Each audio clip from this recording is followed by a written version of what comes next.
एक टिप्पणी से इस कवि सम्मेलन को शुरू करना चाहता हूं। आपके भीतर का आह्लाद उन्माद उठे तो मुझे सूचित करना कि आप कवि सम्मेलन सुनने आए हैं या सिर्फ मेला देखने आए हैं। ये पहली टिप्पणी आपने पकड़ ली तो कवि सम्मेलन चलेगा, वरना एक औपचारिकता पूरी होगी। आप यूं समझ लीजिए कि ये सारा व्यवधान पाक समर्थित आतंकवाद है और आपकी तालियां सर्जिकल स्ट्राइक है। ऐसी सर्जिकल स्ट्राइक से तो हम ही हार जाएंगे। मोदी जी को मना कर दो कि करने का कोई फायदा नहीं है। इस तालियों को घनत्व में बजाएं, क्योंकि हम कवियों को एक वरदान प्राप्त है। गिरीश जी, आपको, मेरे को नहीं पता कि कभी मथुर जी ने ये बात बताई है कि नहीं बताई, मैं आपके समर्थन में खड़ा हूँ इसलिए बता देता हूँ। अंतिम पंक्ति तक जो लोग बैठे हैं, जो लोग खड़े होकर सुन रहे हैं, सब समझ लो एक बात, हम कवियों को एक वरदान प्राप्त है। जो हमारी कविताओं पर ताली नहीं बजाता उसे अगले जन्म में घर घर जाकर बजानी पड़ती है। तो अब आप लोग तय कर लो कि आपको अपने साथ क्या करवाना है। महिलाएं ऐसे ही लगातार बोलती रहेंगी, मैं जानता हूँ। हम इधर से बोलते रहेंगे माइक के सामने, ये बिना माइक के बोलती रहेंगी। इन्हें भगवान भी चुप नहीं करा सकता। इन्हें रोटी ना दो तो जी लेंगी, पानी ना दो तो जी लेंगी। इन्हें बात करानी बंद कर दो, 15 मिनट में बिना किसी कैंसर के मर जाएंगी। तो इनका तो सारा उपचार हमें पता है साहब। गिरीश जी, ऐसे गर्दन मत हिलाओ। मेरी 2.5 साल पहले शादी हुई है। 2.5 साल में उसने मुझे इतना ज्ञान दे दिया जो ऋषियों को करोड़ों जन्मों की तपस्या के बाद प्राप्त नहीं होता। देखो, आप लोग पीछे वाले लोग खाली मुफ्त में बैठोगे तो काम चलेगा नहीं। जीवंत होकर बैठो, क्योंकि चाणक्य ने कहा है बुराई इसलिए नहीं फैलती कि बुरे लोग ज्यादा बोलते हैं, बल्कि इसलिए फैलती है कि जब बुराई सड़क पर घटित हो रही होती है तो ये अच्छे लोग अपनी खिड़कियां बंद कर लेते हैं। आप अपनी खिड़कियां खोलकर बैठिए। जितने मन से आप सुनेंगे उतने मन से ये सब कभी सुनाएंगे। वैसे भी मैं आप लोगों को इसलिए हंसाना चाहता हूँ कि मेरी तो शादी हो गई है, मेरे घर में तो ये माहौल बचा नहीं है। जब जनता में किसी को हंसते देखता हूँ तो लगता है कि दुनिया में अभी हंसी बाकी है। बारीक बात कर रहा हूँ आप लोगों में, कसम है। जिसको बात समझ आ जाए वो ताली बजा देना, जिसे नहीं समझ आए कल सिद्धार्थ एक्सटेंशन चौक पर खड़े होकर बजा लेना। फिर जो आपके साथ घटित हो वो आप भुगतना। मेरी नई शादी हुई, मैंने यूसुफ भारद्वाज जी को फोन किया। बहुत बारीक बात कर रहा हूँ, जब इससे मुझे पता लग जाएगा कहाँ का समझदार लोग बैठे हैं। मेरी नई शादी में मैंने यूसुफ भारद्वाज जी को फोन किया। मैंने कहा, दादा मुझे कोई ऐसी टेक्निक बता दो कि मैं अपनी बीवी का जन्मदिन कभी ना भूलूं। बोले, एक बार भूल जा। दरअसल क्या है साहब, इतनी लंबी कविताएं सुनाने की जरूरत नहीं होती, इतने से में काम हो जाता है। बहुत छोटी सी कविता तुलसीदास जी ने इतनी मोटी मानस लिखी, अपन इतने से में काम चलाते। बनिए आदमी है, बनिए, ज्यादा खर्चा कर नहीं सकते। 6 पंक्ति में पूरी रामायण सुना दो। हमारे बुजुर्ग सुनाया करते थे बचपन में, जब गांव में निक्कर पहनकर घूमते थे। तब की सुनी हुई रामायण सुनाता हूँ 6 पंक्ति में। 6 पंक्तियों की रामायण कि एक राम एक रावन्ना, वो छत्री वो बामन्ना, वाने बाकी सिया चुराई, वाने बाकी लंक जराई, राम ने रावण मारन्ना, इतनी सी थी बातन्ना, तुलसी लिख गए पोथन्ना। तो मैं तो इतनी सी बात ना करूंगा। वैसे भी आजकल फेसबुक का दौर है, फेसबुक बहुत ही कमाल की चीज है। फेसबुक से ज्यादा अविश्वसनीय संचार माध्यम पिछले 5000 साल के इतिहास में नहीं बना साहब। मैं खुद एक लड़की से 15 दिन तक करिश्मा कपूर बन के चैट करता रहा। हंसने की बात नहीं है गिरीश जी, 15 दिन बाद नंबर मांगा तो पता लगा उधर भी गोविंद भाई था। अपना विश्वास उठ गया तब से फेसबुक पर से। ये 4-6 तालियों से अच्छा, महिलाओं को मैं ज्यादा हंसने के लिए कह भी नहीं सकता, इन्हें ब्यूटिशियन समझा के भेजता है। बहन जी, ज्यादा मुंह फाड़ के हंसोगे तो चेहरे के पीओपी की हमारी कोई गारंटी नहीं है। तो ये आत्मरक्षा में ऐसी है, मैं समझ सकता हूँ। इतनी ही हंसेंगी, थोड़ी सी स्माइल कर दे, उसी पे बहुत मानना चाहिए। महिलाएं बहुत ही समझदार होती हैं साहब। पिछले दिनों मेरा जन्मदिन आया तो मेरी पत्नी ने आके मुझसे पूछा, जानू मैं तुम्हें बर्थडे पर क्या गिफ्ट दूं? मैं कहा, तू मेरी बात सुन लिया कर, घर में हंस बोल कर रह लिया कर, कभी ये मेहमान आ जाए तो इनकी इज्जत कर लिया कर, इतना बहुत है। अगली ने 2 मिनट तो सोचा जी, फिर बोली ना मैं तो गिफ्ट ही दूंगी। गिफ्ट से ही काम चल रहा है साहब। वो ही करती है जो वो कराना चाहती है। अच्छा, आदमी अपने कलेश फिर भी झेल ले। जब बड़े बुजुर्ग घर आ जाते तो कलेश बढ़ जाते हैं भाई साहब। पिछले दिनों यूसुफ जी घर आए, मैं अपनी पत्नी के साथ खड़ा था, देखकर भावुक हो गए। बोले, चिराग जैन तुम्हारी जोड़ी तो राम सीता जैसी है। मैं कहा, जी खाक राम सीता जैसी है ना, ये धरती में समाप्ति ना इसे कोई ठाके ले जाता। तो हम अपने कष्टों को जानते हैं जी, कैसे झेला जाए। अच्छा, ये मैं कैमरे के सामने बोल रहा हूँ महिलाओं के बारे में ये बातें, मैं जानता हूँ आप में से कोई भी रिकॉर्ड करके कल मुझे महिला आयोग में तलब कर सकता है, इसलिए मैं तार्किक बातें करता हूँ। जिन बातों का तब आइए भाई साहब, आप HDFC से हैं, मेरा कोई अकाउंट नहीं है, क्रेडिट दे दोगे तो मेरे को बैठ जाओ। अच्छा, ये बिना अकाउंट के भी दे सकते हैं। दिन में एक बहुत सुंदर सी महिला फोन करके कहती है, सर आप लोन लीजिए, इंटरेस्ट कम आ रहा है। मैं उससे कहता हूँ तुम तो बोलते रहिए, मुझे बहुत आ रहा है। तो अपने को तो इसी में आता रहता है, ये तो लोन देते रहते हैं। आइए, दरअसल क्या है, महिलाओं के बारे में जो बोलो वो तार्किक बोलो, क्योंकि आजकल पुरुषों का कोई रखवाला नहीं है। जो है धरती इन्हीं की है।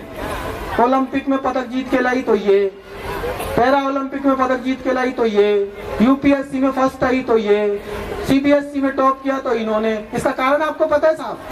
हाँ देखो कैसी राजी हो रही है अपने आप पर। ये है, अपने आप पर ही ताली बजा सकती हैं। इसका सिर्फ एक कारण है साहब, हम पुरुषों ने ये सब मेहनत करनी क्यों बंद कर दी? क्योंकि मोदी जी ने सारी योजनाएं चला रखी है, बेटी बचाओ बेटी पढ़ाओ। जब सारा पैसा इन्हीं पे फूंकना है तो मेहनत भी क्यों करें? सारा पैसा तो इन्हीं पे फूंक रहे हैं साहब। मैं सच बता रहा हूँ, हमारे लिए कोई हित की बात नहीं हो रही है, इसलिए तार्किक बातें करता हूँ। एक ताना आप सबको मिलता होगा, लेकिन गिरीश जी आप बड़े आदमी, आप स्वीकार नहीं कर पाओगे। कॉलोनी का मामला है, मैं स्वीकार करके बताता हूँ। दिन में 20 बार बोलती है, तुमने मेरी जिंदगी नरक बना दी। कोई ढंग का मिला होता तो मैं कितनी खुश रहती। अब बताओ, जैसे हम नहीं मिलते तो इसे धनपति कुबेर मिल रहा था, लेकिन ये बोलती है साहब। एक दिन मैंने लपक लिया। और आप लोग भूल जाना कि आप स्त्री हैं या पुरुष, अगर बात सच हो तो आनंद लेना। इन महिलाओं को आप स्वर्ग में भी छोड़ दो जी, इससे बढ़िया जगह तो नहीं बनाई जी। वहां पे इनकी कोई सहेली मिल जाए। पहला संवाद क्या होगा? अप्सरा को देखा, देखो ड्रेसिंग सेंस नहीं, कैसे कैसे कपड़े पहन के आती है। एक हम साहब, हमें आप नरक में भी छोड़ दो, वहाँ हमारा कोई दोस्त मिल जाए, एक ही बात पूछेगा, यमराज की बेटी देखी? अच्छा, महिलाओं से उम्मीद भी नहीं कर सकते ये तालियां बजाएंगी। मैं सच बता रहा हूँ गिरीश जी, बहुत ही कैलकुलेटिव माइंड की होती है। गजब, आप इनके स्टाइल देखिए, सबकी एक की साड़ी दूसरे से नहीं मिल सकती। और हमारे पास 4-5 के बाद तो डिजाइन खत्म हो जाते हैं। काफी होनहार बच्चे इकट्ठे कर रखे हैं आपने। मैं साहब बताऊं, हम पुरुष सादा जीवन। गिरीश जी आप हाथ मत जोड़ो, मैं ही बराबर करके जाऊंगा। ये सारी महिलाएं घेर कर बैठ गई है कि इसे बुलाया किसने है। तो गिरीश जी आप चिंता न करें, मैं आपका आज यहाँ पूरा मामला सेट करके जाऊंगा। आप जहाँ बैठे हैं बिल्कुल सही जगह बैठे हैं। दरअसल क्या है साहब, हम सादा जीवन उच्च विचार में विश्वास करते हैं। गिरीश जी जैसा आदमी पूरी तपस्या कर रहे हैं, पूरी मेहनत कर रहे हैं, एक जीन्स पहन के आ गए, ऊपर एक कमीज लटका ली, इतना सा, ना कोई लिपस्टिक ना पाउडर। बाकी सबको देखो, कुछ नहीं किया होगा, 1.5 घंटे मेकअप रूम में तैयार हुई होंगी। उसके बाद 12 के जो पहली सहेली मिली होगी उससे कहा होगा आज तो मैं कुछ कर ही नहीं पाई। ये वो है साहब, हम कितने सादा लोग हैं मैं आपको बताऊं। आप इन महिलाओं को करवा चौथ के दिन देखना साहब, अभी 19 तारीख को आ रही है। यहाँ बाहर महारानी बाग में फुटपाथ पर बैठकर 25 रुपये की मेहंदी लगवा कर आएंगी पट्टे पर, और पूरे घर में हंगामा। देखियो कैसी लगी है, देखियो बेल नहीं बनी, देखियो बूटा नहीं बना, देखियो रंग नहीं चढ़ा। एक हम साहब 2500 रुपए की दारू पी के आएंगे, चुपचाप सो जाएंगे। इसे कहते हैं सादा जीवन उच्च विचार।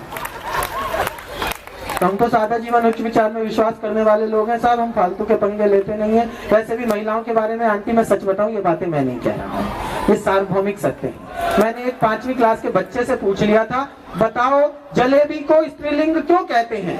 बोला जी क्योंकि ये टूट सकती है पर सीधी नहीं हो सकती। तो बच्चा जान गया है साहब, मैं कहा है। मैं दरअसल क्या है, दिल्ली में आप लोगों को इसलिए हंसाना चाहता हूँ, हम बहुत बुरी स्थिति में फंसे हुए दिल्ली वालों, आपको अंदाजा नहीं है, हम खतरे में हैं। हमारे एक तरफ हमने मुख्यमंत्री ऐसा चुन लिया जो आइटम पीस है, और दूसरी तरफ प्रधानमंत्री हमें चुन के देश ने ऐसा देते जो अपने आप में एटम बम है। एक तरफ ये दल, दूसरी तरफ ये दल, कुल मिला के दलदल।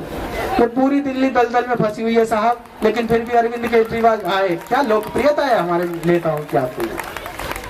सच बता रहा हूँ साहब, अरविंद केजरीवाल जैसा आदमी पूरी दुनिया को नहीं मिल सकता मुख्यमंत्री के रूप में। किस चीज का क्या उपयोग करना है सिर्फ वो आदमी जानता है। पिछले दिनों बहुत हल्ला मचा कि सारे पुरस्कार महिलाएं जीत रही हैं, सारे अवार्ड लड़कियां जीत रही हैं। तो अरविंद केजरीवाल का बयान आया, बोले मैं भी महिला ही बनना चाहता था पर ये मोदी जी ने बनने नहीं दिया। कमाल की चीज है साहब। पिछले दिनों दिल्ली में तूफान आया तो सिविल लाइंस में अपनी कोठी में एक पेड़ से चिपक गए घबरा के। आधा घंटे बाद जब तूफान शांत हो गया तो पसीना पोंछते हुए बोले आज मैं नहीं होता तो ये पेड़ गिर जाता। ऐसा मुख्यमंत्री साहब, और उसका जो उपयोग हम दिल्ली वालों ने किया वो भी दुनिया में कोई नहीं कर सकता। पिछले दिनों होली पर मैं घर से बाहर निकला, एक दुकान पर लिखा हुआ था केजरीवाल गुलाल। मैंने कहा भाई ये क्या कलेस है? बोला ये अब तक का बना दुनिया का सबसे महंगा गुलाल है। मैं कहा कितने का है? बोला 5000 रुपए का 10 ग्राम। मैंने कहा ऐसा इसमें क्या खास है जो 5000 रुपए का 10 ग्राम बेच रहा है? बात समझ आ जाए तो पहले से अंतिम श्रोता तक अपनी राजनीतिक चेतना का परिचय देना। मैंने कहा ऐसा इसमें क्या खास है जो 5,000 रुपए का 10 ग्राम बेच रहा है। बोला कुछ नहीं साहब, एक बार लगा दो, हर 10 मिनट में रंग बदल लेता है। ये है साहब हमारे मुख्यमंत्री की मार्केट वैल्यू। और प्रधानमंत्री भी कमाल ही है साहब, अद्भुत प्रधानमंत्री हमने चुने हैं। पिछले दिन हंगामा मचा, देश का माहौल खराब है, देश का माहौल खराब है। तो एक पत्रकार ने मोदी जी से पूछ लिया, व्यंग्य समझ आ जाए तो जिन्हें समझ आए वो तालियां बजाना। मोदी जी से एक पत्रकार ने डायरेक्ट पूछ लिया, बोले मोदी जी देश में असहिष्णुता की चर्चा चल रही है, देश के माहौल पर आप क्या कहना चाहते हैं? मोदी जी बोले देश का माहौल अच्छा होता तो मैं बाहर क्यों घूमता। तो हमने तो प्रधानमंत्री भी ऐसा चुन रखा है साहब। वो शपथ ग्रहण समारोह में आडवाणी जी चले गए सर। आडवाणी जी से वेटर ने पूछ लिया, सर आप क्या लेंगे? आडवाणी जी बोले लेने तो मैं शपथ आया था, पर तू जलजीरा ही ले आ। तो भाई ने कईयों को जलजीरा पिला रखा है साहब। लोग कहते हैं सरकार बदल गई, सरकार बदल गई। कोई सरकार नहीं बदली। पिछली सरकार में और इस सरकार में सिर्फ इतना सा अंतर है, शुद्ध व्यंग्य पढ़ रहा हूँ आपके बीच, सारे राजनीतिक चोगे उतार कर बैठना, कि पिछली सरकार में और इस सरकार में सिर्फ इतना अंतर है साहब कि उस सरकार में एक मनमोहन सिंह थे, बाकी सारे प्रधानमंत्री थे। इसमें एक प्रधानमंत्री है, सबको मनमोहन सिंह बना रखा है भाई। सच में बहुत मुश्किल काम है। और जो तीसरा दल है जिसे हम कांग्रेस कहते हैं, मैं राहुल गांधी जी का इतना बड़ा भक्त हो गया हूं साहब। शुद्ध व्यंग्य की बात कर रहा हूं। कांग्रेसी अब तक क्या करते आए थे साहब? संसद में चर्चा करते थे और खाट पर जाकर सो जाते थे। इस आदमी ने परंपरा को बदल दिया। व्यंग्य पकड़ ले तो मुझे बता देना कि सिद्धार्थ एक्सटेंशन के लोग अखबार पढ़ते हैं और चेतना के साथ पढ़ते हैं कि पहले के लोग संसद में चर्चा करते थे और खाट पर जाकर सो जाते थे। राहुल गांधी जी खाट पर तो चर्चा करते हैं।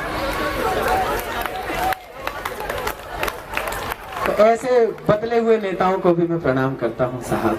आइए, उड़ी में एक घटना घटी तो देश को लगा हम त्योहार कैसे मनाएंगे। देश पर आतंकवाद का साया है, चारों ओर से आतंकवादी हमला कर रहे हैं। सेना के कुछ जवानों ने हमें आश्वस्त किया, 1 मिनट के लिए मेरे साथ हो जाना, कि हिंदुस्तान के लोगों आप अपने त्योहारों में कमी मत करना, हम सीमा पर आपकी रक्षा करने के लिए अपनी छाती तान कर खड़े हैं। 4 पंक्तियां उन लोगों के लिए सिद्ध करता हूं साहब। इतिहास गवाह है, हिंदुस्तान ने कभी पहला थप्पड़ नहीं मारा, लेकिन इतिहास इस बात का भी गवाह है कि आखिरी थप्पड़ हमेशा हिंदुस्तान ने मारा। कि अगर दुश्मन करे आगाज, हम अंजाम लिख देंगे। लहू के रंग से इतिहास में संग्राम लिख देंगे। हमारी जिंदगानी पर वतन का नाम लिखा है, हम अपनी मौत भी अपने वतन के नाम लिख देंगे। धन्यवाद। आप लोगों को दिवाली की बहुत बहुत शुभकामनाएं।